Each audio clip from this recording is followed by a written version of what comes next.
4 मार्च 2024 में भीखू भाई दलसानिया जी ने फॉर्म 8 जो है उसको फिल करके इसके तहत जो है वो उन्होंने गुजरात में जो उनका वोटर आईडी था उसको जो है वहां से डिसॉल्व कराया और उन्होंने बिहार का जो है वोटर आईडी में अपने नाम को अंकित कराया बना। तेजस्वी यादव को पूरी प्रक्रिया की जानकारी नहीं है। तेजस्वी यादव को कानून का प्रावधान जो है उसकी जानकारी नहीं है। तेजस्वी यादव बहुत ही हड़बड़ी में है, बहुत ही जल्दी में है और आगामी जो चुनाव आने वाला है उसकी हार का जो एहसास है, उसकी जो आहट है, उसमें वो बेबुनियाद बेसलेस आरोप लगा के भागते जा रहे हैं। बहाना बना रहे हैं कि चुनाव में जब हार हो जाएगी तो वो इस बहाना को सामने रखेंगे। जिस प्रकार से हमने देखा है कि जब जब वो चुनाव हारते हैं जिस प्रदेशों में, तो वो ईवीएम को दोषी मानते हैं और इस बार जब वो 2025 का चुनाव हारेंगे तो वो पूरी तरह से एसआईआर की प्रक्रिया को दोषी मानेंगे। इस वक्त देश की राजनीति में एसआईआर को लेकर घमासान मचा है, चाहे दिल्ली हो या पटना। एसआईआर के मुद्दे पर सरकार को घेरने की लगातार कोशिश की जा रही है। दिल्ली में जहां राहुल गांधी सरकार पर लगातार सवाल उठा रहे हैं, चुनाव आयोग को घेरने का प्रयास कर रहे हैं, वहीं बिहार में तेजस्वी यादव सहित महागठबंधन के जो तमाम नेता हैं वो लगातार सवाल उठा रहे हैं। इसके पहले बीजेपी के उप मुख्यमंत्री विजय सिन्हा के ऊपर आरोप था कि उनका दो दो वोटर कार्ड है। अब बीजेपी के एक बड़े नेता भीखू भाई दलसानिया के ऊपर आरोप तेजस्वी यादव लगा रहे हैं कि उन्होंने भी जो है पटना में अपना वोटर कार्ड बना रखा है, गुजरात के रहने वाले हैं लेकिन बिहार के वोटर बन गए हैं। तमाम बिंदुओं पर बात करने के लिए हमारे साथ बीजेपी के मीडिया प्रभारी दानिश इकबाल जी हैं। सर, भीखू भाई दलसानिया जी बिहार के वोटर कैसे बन गए, तेजस्वी यादव पूछ रहे हैं। देखिए, कोई भी व्यक्ति जो भारत का नागरिक होगा वो भारत के किसी भी राज्य में अपना वोटर आईडी बना सकता है। किसी भी राज्य में वो अपने मतदान का प्रयोग कर सकता है।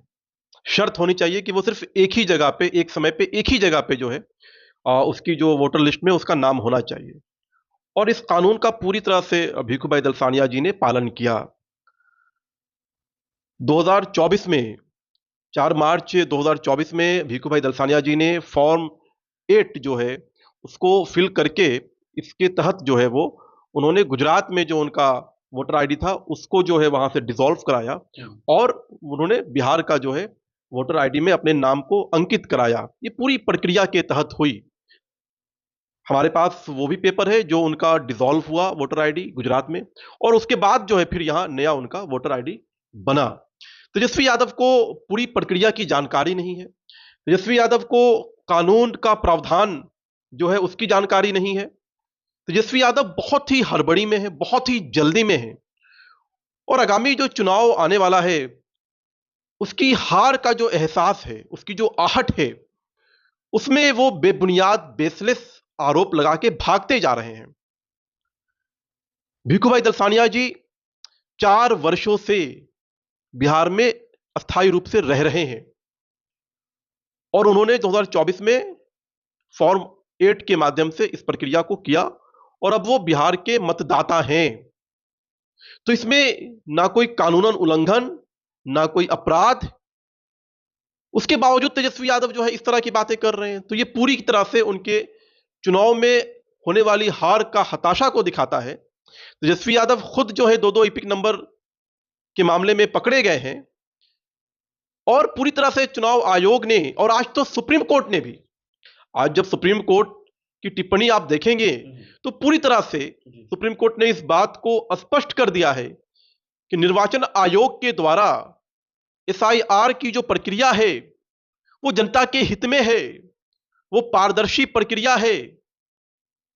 तो ना इन्हें चुनाव आयोग पर विश्वास है, ना इन्हें माननीय सर्वोच्च न्यायालय पर विश्वास है और ना ही इन्हें भारत के किसी संवैधानिक व्यवस्था पर विश्वास है। इसलिए इस प्रकार की बेसलेस बातें ये लोग कर रहे हैं। लेकिन एक गड़बड़ी रहे तब ना, कई गड़बड़ियों को लेकर के दिल्ली तक भी जा चुके हैं, सुप्रीम कोर्ट पहुंच गए थे। कल जो है कुछ लोग वहां भी जाके कह रहे हैं कि हमारा नाम जो है, हम जिंदा हैं, मेरी माँ जिंदा है, और उसके बाद मृतक सूची में उनका नाम चला गया। कल सुप्रीम कोर्ट में जो कार्रवाई हुई, योगेंद्र यादव ने कुछ लोगों को वहां पेश किया।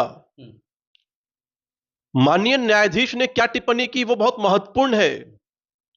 उन्होंने कहा कि ये एक रूटियां हैं, ये एक प्रोसेस के अंदर एक जो है मिस्टेक है। अगर किसी की आयु ऊपर नीचे हो गई हो तो ये सिर्फ चुनाव आयोग का नहीं, बल्कि हम सभी लोकतंत्र के अंदर हम सभी राजनीतिक दल और सभी ऐसे लोग जो समाज के अंदर उनकी अपनी एक भूमिका होती है, सबका यह कर्तव्य और दायित्व बनता है कि सब मिल करके इस प्रकार की जो मिस्टेक्स हैं उसको सही कराने का काम किया जाए। उसका एक प्रोसेस है।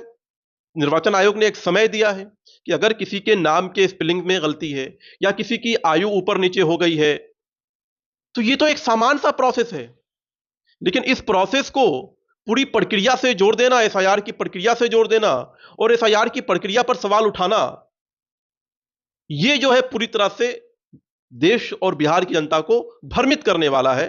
और इस सभी चीजों का जो है स्पष्ट जवाब माननीय न्यायालय ने और माननीय न्यायाधीश ने दिया है।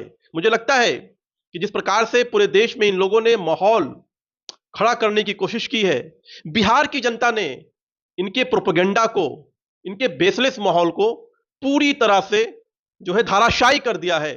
हम जब बिहार में देखते हैं तो बिहार की जनता पूरी तरह से इस बात को लेकर के सुनिश्चित है कि एसआईआर की जो प्रक्रिया हुई है वो जनता के हितों में हुई है और सभी जनता ने जो है अपने फॉर्म को दोबारा जमा करने का काम किया। सभी की प्रक्रिया पूरी हो चुकी है और जो त्रुटियां हैं, जो मिस्टेक्स हैं स्पेलिंग्स में या आयु में, वो भी आप फॉर्म भर के उसको भी सही कर सकते हैं और हम सबका दायित्व है कि उसको सही कराने में हम सहयोग करें। क्या लगता है आपको कि विपक्ष इतना क्यों बौखला गया है एसआईआर को लेकर के? क्या ऐसा उसको जो है नुकसान होने वाला है जिसको लेकर के इतनी बौखलाहट है उनमें?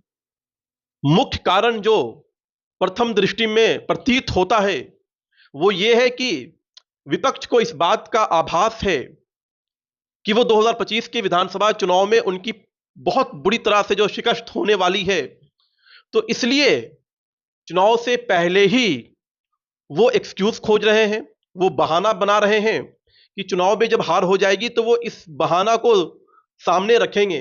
जिस प्रकार से हमने देखा है कि जब जब वो चुनाव हारते हैं जिस प्रदेशों में, तो वो ईवीएम को दोषी मानते हैं और इस बार जब वो 2025 का चुनाव हारेंगे तो वो पूरी तरह से एसआईआर की प्रक्रिया को दोषी मानेंगे। तो अपनी नाकामयाबी को, अपनी असफलता को छुपाने के लिए एसआईआर पर जो है दोष ठहराने के लिए ये पूरी साजिशें चल रही हैं।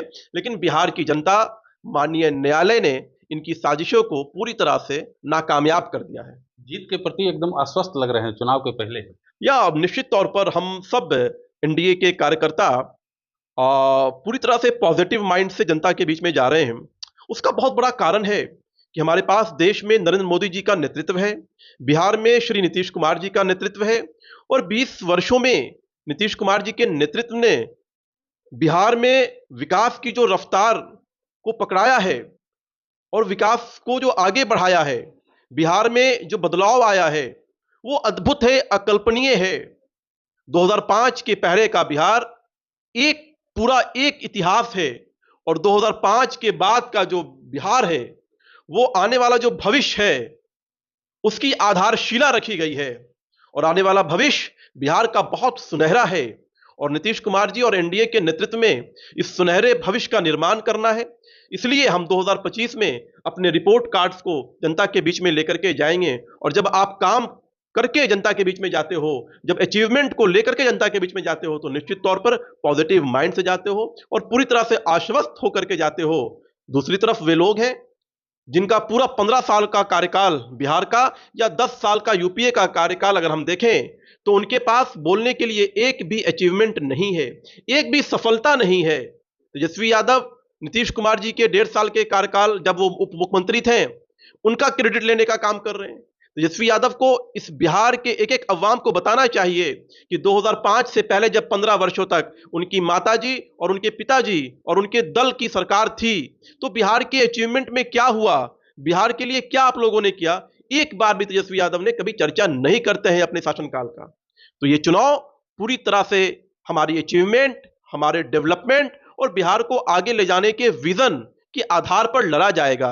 दूसरी तरफ वे लोग हैं जिनके पास ना कोई अचीवमेंट है, ना कोई डेवलपमेंट है और ना बिहार को ले जाने का विजन है। अगर उनके पास कुछ है तो सिर्फ और सिर्फ परिवार है।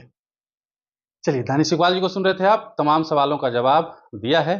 आप क्या सोचते हैं इस बारे में कमेंट बॉक्स में जरूर बताइएगा।